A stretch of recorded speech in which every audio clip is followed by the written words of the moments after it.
Hey everyone, welcome back. Recently I did a blog that was titled Fun Outdoor Summer Activities for Little Ones to Enjoy. However, this last week we ended up having a pretty intense heat wave in our area that kind of brought outdoor activities to a halt.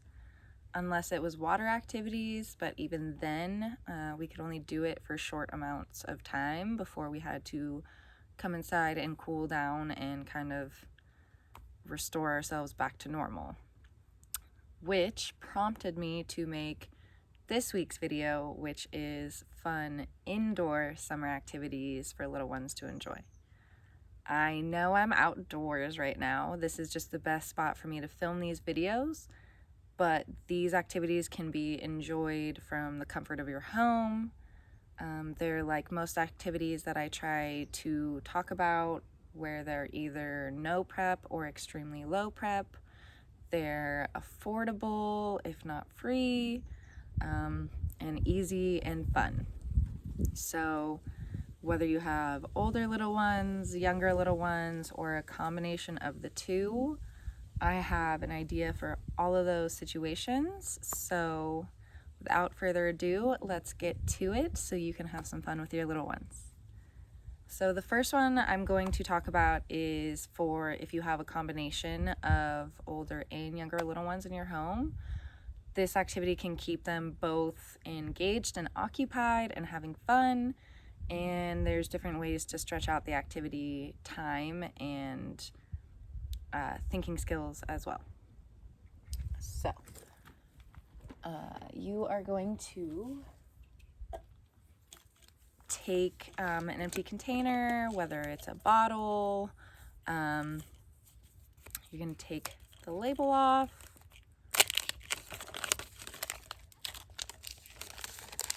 And I'm going to set that aside.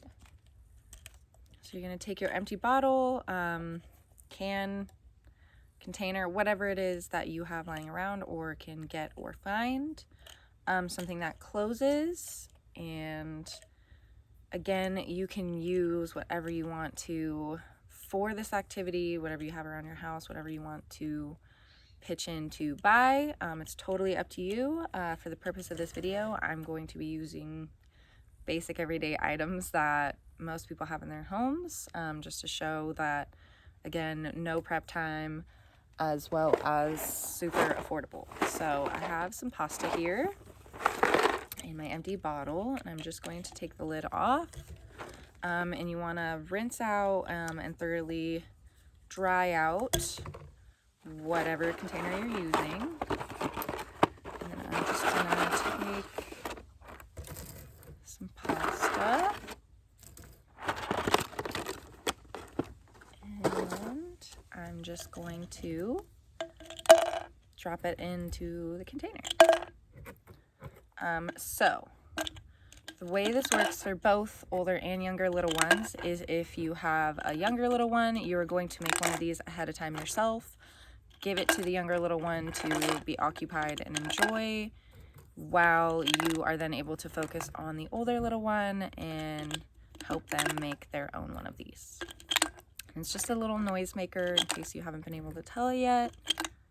And if I had better editing skills with videos, you would see this either sped up or skipped. Another important thing is you don't want to fill the bottle all the way up, because you want the items inside to have room to move around and shake so they can make noise. So I'm just going to stop with the pasta right there. I also have just some basic white rice. Again, just something I have lying around the house. If you have a funnel, that's great. I have this little spoon to help me. And again, I'm just going to pour some in there. Again, there might be a little mess. That's okay. It's easily contained. It's not incredibly messy. And you're just going to fill this up for your younger little one, or let your older little one fill it up as much as they want. I'm going to do a few more scoops. Again, I apologize for the editing skills. Just getting a little more in there.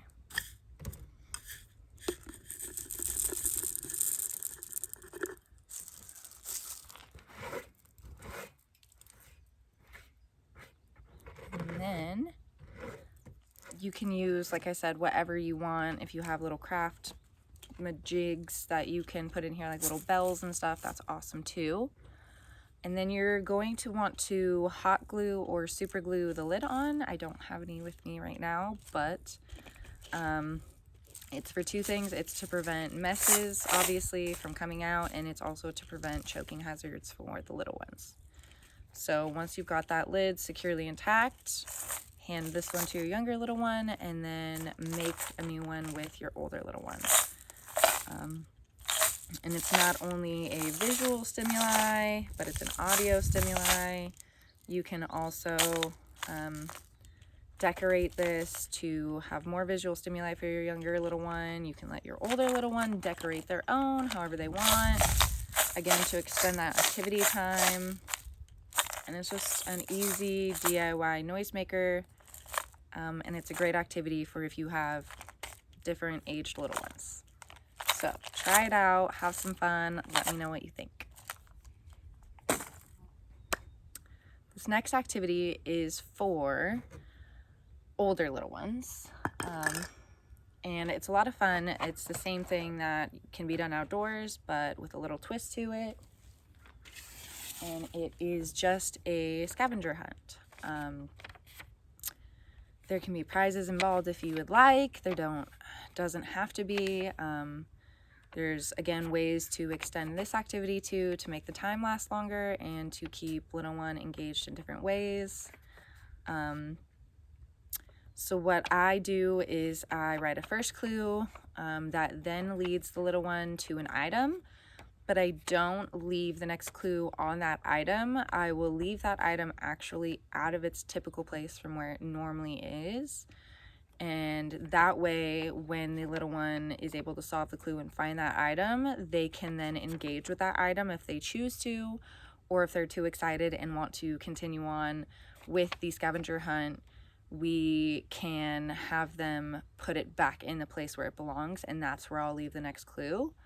So not only does it help with memory and problem solving, it also teaches little one to tidy up messes and keep things in order, which again, you don't have to do if that's not what you want to do. It's just a way to extend the activity for longer, and also gives them the chance to engage with that item without then immediately finding the next clue and wanting to move on as well. So one of the basic clues I have is, my color is the same as the sun. When you play with me, you have lots of fun. My shape is big and round. Where in the living room can I be found? And that's because the little ones that I work with have a big yellow ball in their living room. So again, I would put this ball out of its typical spot. I would then let the little one play with the ball if he wants to. If he doesn't want to, I will say, okay, well then can we put the ball back where it's supposed to go? And then perhaps the next clue will be there for us, which it will be. And then we'll continue on that pattern, so on and so forth, until a prize is found. And yeah, it's a lot of fun. It keeps them engaged and occupied. There's different ways to extend the activity, different ways to put your own twist and spin and whatever you want on it. So again, have fun and let me know what you think.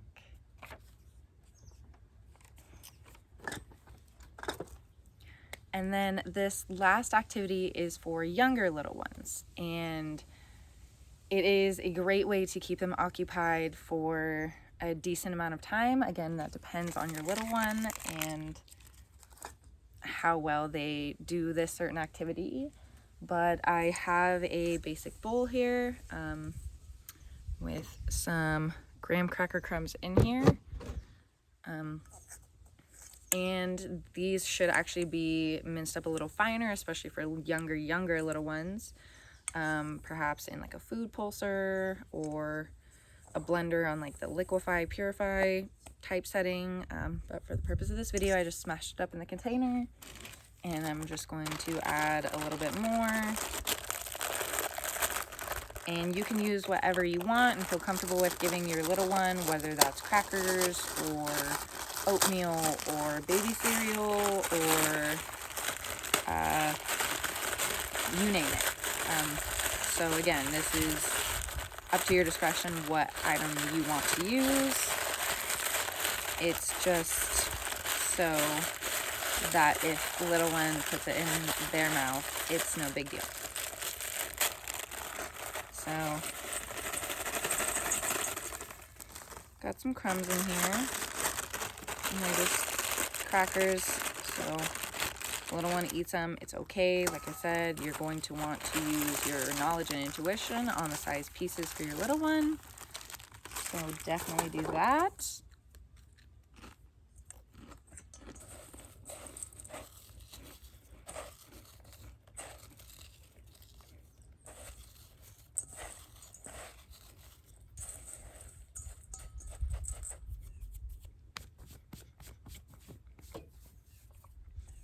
And a way you can actually extend this activity is instead of using a little bowl, you can actually buy a tub to immerse little one themselves in the tub. For the purpose of this video, I did not want to waste that much crackers, so this will be going to use for food for dinner later, which is perfect. So once you have your edible stand, you will take basic items that, again, little one cannot choke on, and you are going to hide them in your edible sand. That way, little one can stay engaged, practice their fine and gross motor skills, their pincer grasp, practice sensory skills, just feeling, and then obviously when they find something and pull it out, that's going to keep them engaged for a lot longer too.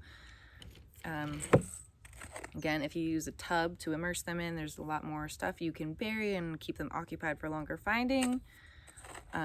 If you run out of things in your container that they've pulled all out, just put them back in, and it's okay if they see you do it, because most likely the last thing that they'll remember is the last item you put in, and that one they will be able to grab easily, but they will still have to dig again to find the other treasure. So as you can see, you can't see it, and it just allows them to get immersed in what they're doing, practice their skills in development, and if they put it in their mouth, it's no big deal, especially if you're using the item that you feel most comfortable with. So yeah, low prep time, easy, affordable, lots of fun for little one, fun for you to watch little one doing. So yeah, have fun. Let me know what you think. Those are just 3 activities that I've been able to think of to move summer activities from outdoors to indoors, especially just when it's so hot outside. Outdoor activities are always the best in summer if they are possible, and we still try and get out as much as we can. Just for the safety of the little ones, it's important to monitor how long they're outside. Regardless of whether they have sunscreen and hats and water and whatever, there is still heat exhaustion risk. So definitely use your knowledge and intuition, and if you're a caregiver, use the advice that the parent gives you for their little ones. And if you can't get outside all the time, try these indoor activities. Have fun, put your own spin and twists on them, extend them so they last longer, to keep little ones engaged longer without having to think of another activity to follow up right away. And yeah, if you try any of these, please tag me on social media at Earth to Mama. I'll leave the link in the description below. I would love to see your little ones and you having fun and putting your own twists and spins on these activities. If you're new here, definitely hit that subscribe button and also that notification button so you don't miss a video, and I will see you next week with another one. Thank you so much for watching. I truly wouldn't be where I am without you, and I know Earth to Mama wouldn't be where it is without you. Thank you so much for your support, and like I said, I'll see you next week. Bye.